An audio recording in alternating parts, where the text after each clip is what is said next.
Learning that medication entrusted to the care of a facility and its leadership were diverted from their intended purpose has left my family with questions that will never have answers. Were medications that had been prescribed to patients and were discontinued because a new prescription had been issued. Those discontinued medications, per the procedure at Hillspring, there are policies and procedures in place. As a director of nursing, they can have all the policies and procedures they want, but if you're not following them, they're useless. Can you sit here and tell these families today that these residents who were entrusted into your care received the proper care while they were there? I really feel like your attitude's a little bit flippant with me today, to be honest with you. This is case number 25CR43164, the State of Ohio versus Alexa McDaniel. Ms. McDaniel is before the court with her counsel, Mr. Hughes. Ms. Nicholson, on behalf of the State of Ohio, we're here for sentencing. There was a pre-sentence investigation report prepared. Has everyone had an opportunity to review that? Yes, Your Honor. Yes, Judge. Anything on behalf of the state? Your Honor, as I indicated back in chambers, there is a statement that one of the representatives of a patient involved in this case would like to make to the court. Her name is Amanda Harrison. Ms. Harrison, step forward, please. You want her at the podium? She can step to the side.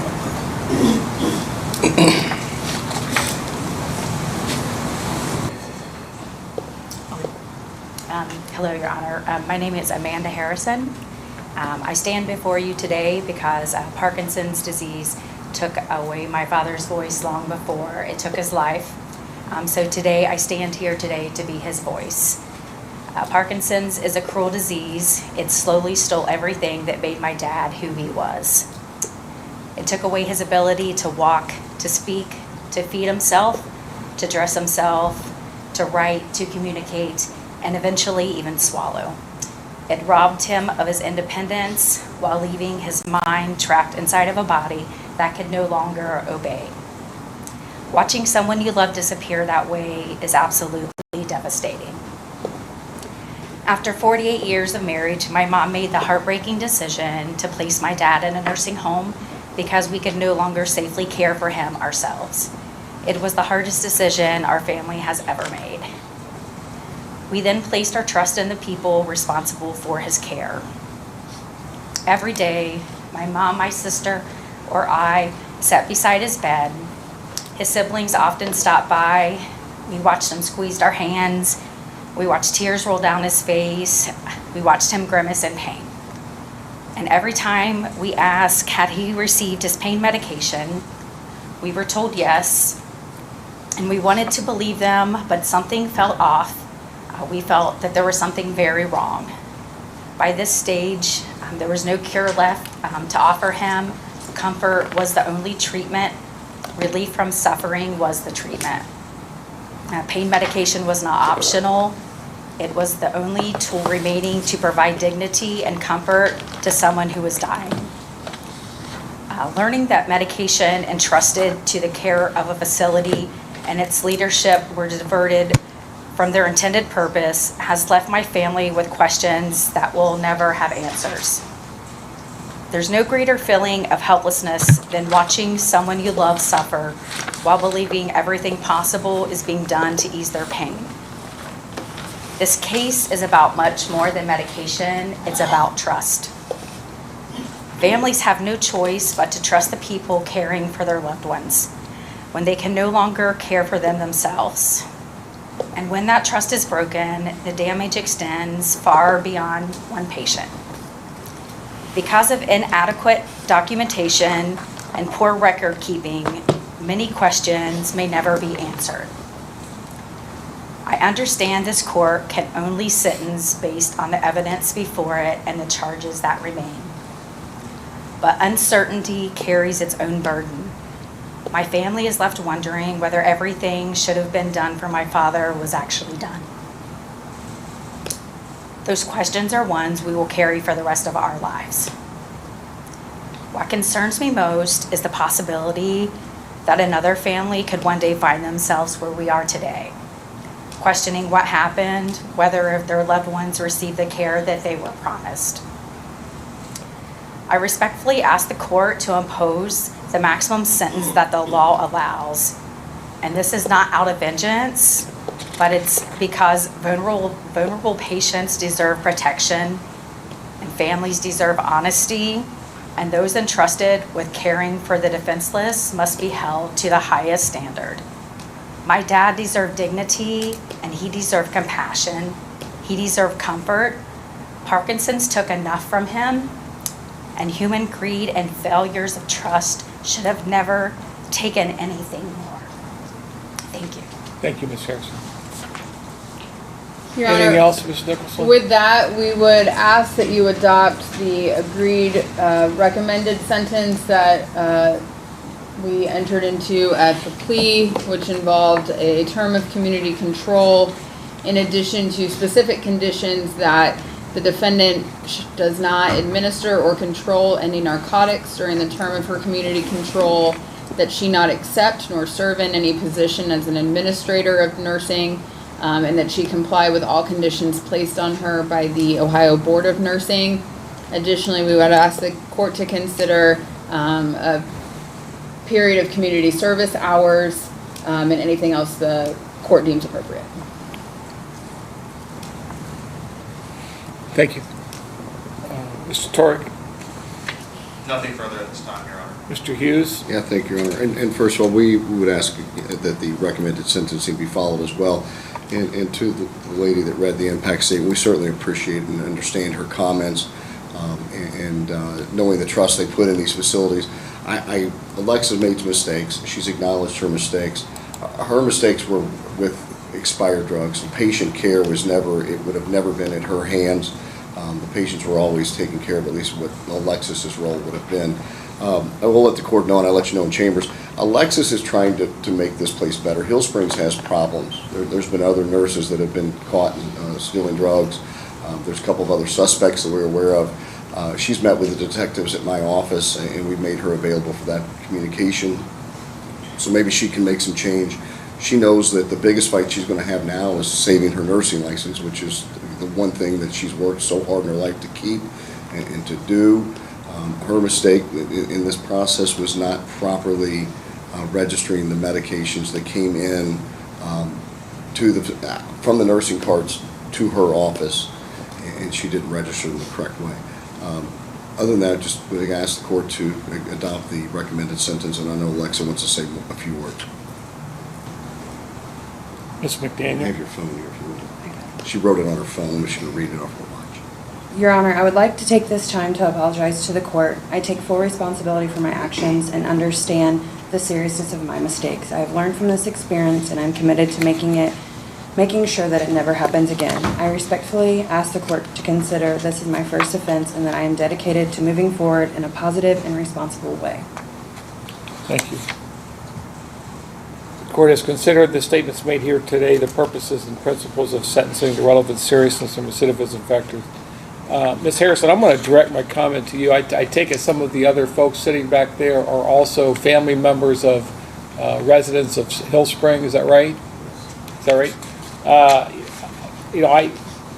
My father-in-law died a few years ago of Parkinson, so I certainly understand the pain that your families have gone through with this, and then, of course, the uncertainty that whether he was getting proper medication or not. I cannot answer those questions for you today. When it's always difficult trying to balance, and the court is guided by certain principles of sentencing and purposes of sentencing, and I certainly understand what you're requesting of me, but the state of Ohio and which I intend to follow today, that's really I know that it's not going to comfort you, but in a case like this, she is not charged. Strike that. She has not been convicted of stealing drugs from patients. That's not what she's been convicted of. In fact, I take it, ma'am, that your license is currently suspended by the Board of Nursing? No, it's active. It's active? Mm-hmm. Where are you working? I work at the glass factory right now. I was employed with Kettering, but because of this, I had to be placed on leave. Are they going to terminate you? I'm not sure. But the Board of Nursing has not suspended your license? I'm shocked by that. How long had you been practicing? How long have you been practicing in this field? For 20 years. 20 years. I don't know, Ms. McDaniel. I just said I was going to accept this recommendation, but, I really feel like your attitude's a little bit flippant with me today, to be honest with you. She's just nervous. I'm extremely nervous. Well, again, I'm looking at your pre-sentence investigation and your comments. You were in the wrong place at the wrong time. I'm not sure if I even understand what your role in this was. Explain to me in your words right now. I know what you were charged with. Sure. I know what you were convicted of. Explain to me in your words what you did wrong. So, Your Honor, my wrongdoing was I was the director of nursing at Hill Springs. So when people discharged with narcotics that were on the med cart, they were to be taken from the med cart and given to me because I was the director of nursing to be locked in a lock box in my office. When those medications were removed, a nurse and I signed, and I have a destruction log book that I was to log those in. I did not log those drugs into the destruction logbook before placing them into my cabinet. So that is where the documentation did not occur. What happened to the drugs? I don't have the answer for that.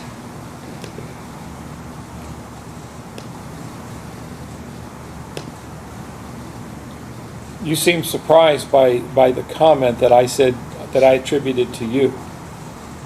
Were you surprised by that comment? I'm just... Here's the question that was asked of you. When asked how you feel about the trouble you got in, your response was wrong place, wrong time. I'm sorry. I'm trying to remember what that question was. I just read the question. That's what the question. How do you feel about the trouble you got in? He's reading from the PSI. Okay, I'm sorry. I was trying to figure out. Yeah. I don't know. Okay, so I don't know I didn't go back and look and see what you told police. That information was not provided to me. What I do have is what you told the investigator who prepared this report for me. You said wrong place, wrong time. That's what you said. Then you were asked if you believe there was a victim in the instant offense. You stated the facility. I believe that the facility, there are problems within the facility, meaning that the residents that are there with the lack of policy and procedures followed, that's what that was from, that it needs to be improved on. Well, as a director of nursing, you're not following, they can have all the policies and procedures they want, but if you're not following them, they're useless. Can you sit here and tell these families today that these residents who were entrusted into your care received the proper care while they were there? Did Miss Harrison's father receive the proper care? No. Did he get his medications? Yes, he did. Yes, to my knowledge, yes. She doesn't administer the medicine. I understand. Can I pull out can I pull out your screen real quick and show you a photograph? Yeah, you do whatever you want. This is when Miss Nicholson and I went into the facility, and I can show you maybe some of the problems that I'm talking about.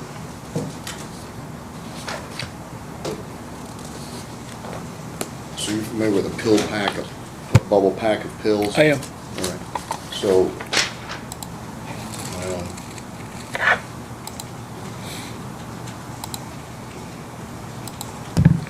and just while we're talking, Judge, and I believe Ms. Nicholson would agree with me, the night shift is the bulk of the problem at the facility.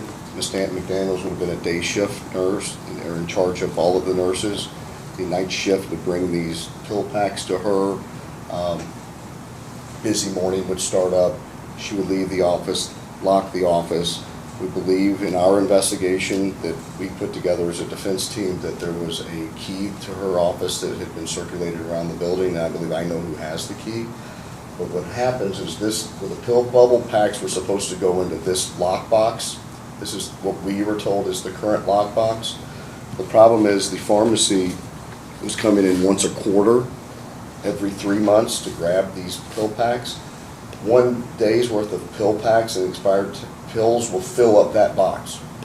So what happens is the facility gave Miss McDaniel, I'm sorry, put the wrong picture up.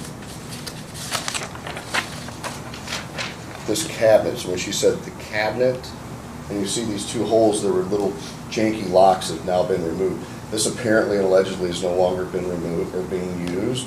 but by the time the pharmacy would come in the facility, this thing would be full of these pill packs. That's not her responsibility. Why would there be that many pill packs left over on a daily basis? Pharmacy was not coming to get them.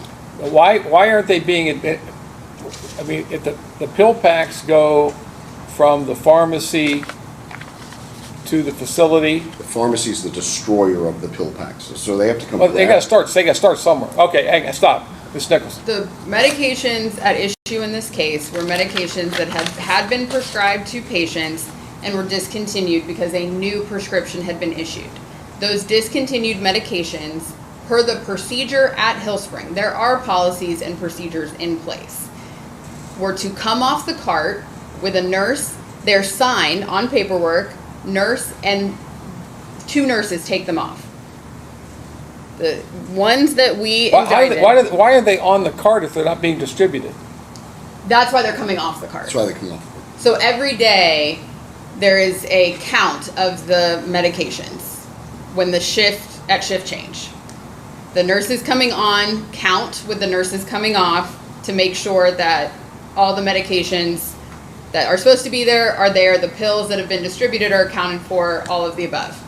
So when they realize they now have a discontinued medication, they log that it's coming off the cart. There are 2 signatures. That then goes onto the destruction log with what is supposed to be 2 different signatures, a nurse and the director of nursing, who would be Ms. McDaniel in this case. They are then put in the safe to await destruction by the pharmacy. It is my understanding that while the pharmacy may have been scheduled to come at certain intervals, that Ms. McDaniel, as the director of nursing, would have had the ability to call them and say, hey, we're full, we need a sooner trip to destroy these medications. There were numerous issues with the paperwork. On the destruction log, there were a number of drugs that were logged in that were signed twice by Ms. McDaniel. She initialed in both places. But the drugs in question that were indicted for were drugs that were discontinued and did not make it onto the destruction log. It is, I believe, everyone's belief that those drugs were stolen. Those drugs were never recovered. They were not destroyed because the pharmacist signs at the bottom of the destruction log. So they weren't simply not documented. They never made it, they were never destroyed. And they were pulled off the cart at the same time as other medications that did make it onto the destruction log. Everything at issue here was oxycodone and hydrocodone, I believe. So those didn't make it into the destruction log. There was another suspect involved in this incident. And as I've explained to Mr. Hughes, Ms. McDaniel was not indicted for anything that had anybody else's name on it. She was indicted for the paperwork and the drugs that had her name as being responsible for taking it off the cart and entering it into the destruction log. So you're telling me that there's no evidence that Ms. McDaniel stole any drugs? We cannot prove where those drugs went, no. Oh. All right, Mr. She Hughes. did a better job explaining than I did. I wanted to show you where these, it was the whole place. I tried to explain it. This is a mess. I understand what you're saying. My problem is I can't believe that on a daily basis you would have that many discontinued drugs coming off a cart. I'm thinking this cart is something you take from room to room Yes. to administer drugs. That's what I'm picturing in my head, correct? Correct. And this thing is just full of drugs on a daily basis, and there's that many that fills up that cabinet coming off the cart? That blows my mind. Your Honor, there are 5 med carts in that facility, and each med cart has one of those silver boxes in them. So anytime somebody discharges, anytime the meds change, those meds have to come off of the cart and be stored. Ms. Nicholson, anything else? No. Mr. Hughes, anything else? No, I appreciate your time. All right. Ms. Harrison, does that satisfy you? Not at all, does it? Yeah, I didn't figure it would. I am faced, though, with a person that's been convicted of misdemeanor charges that are really unrelated to any theft of drugs. You understand that? Yeah, I understand your position, it's just. I understand that, you know, as the notified victim and the families, that I certainly understand your position, But that's really not what's before the court today. Can you appreciate that? Yes. Okay, all right. Court is going to place you into community control for a period of 2 years. The assessment does not indicate that there's any recommended treatment. The court's going to order you to do 40 hours community service. You have 0 days jail time credit. The court will assess the cost of prosecution against you. You are ordered that you are not to administer or have any control over any narcotics during the term of your supervision. You are ordered you are not permitted to hold any position of director or administrator of nursing of any facility. And you are ordered to comply with all the conditions of the Board of Nursing, which apparently is not much, but which shocks me too, but that's all. Now, you have the right to appeal the court's decision of your sentence to the 12th District Court of Appeals. If you want to appeal, you must file your notice of appeal within 30 days of today's date. If you can't afford to pay for the transcript or anything necessary for your appeal, that can be provided to you at no cost, including an attorney. Costs and fines. Costs? Anything else? No, Judge, thank you for your All time. right, thank you all, that's all.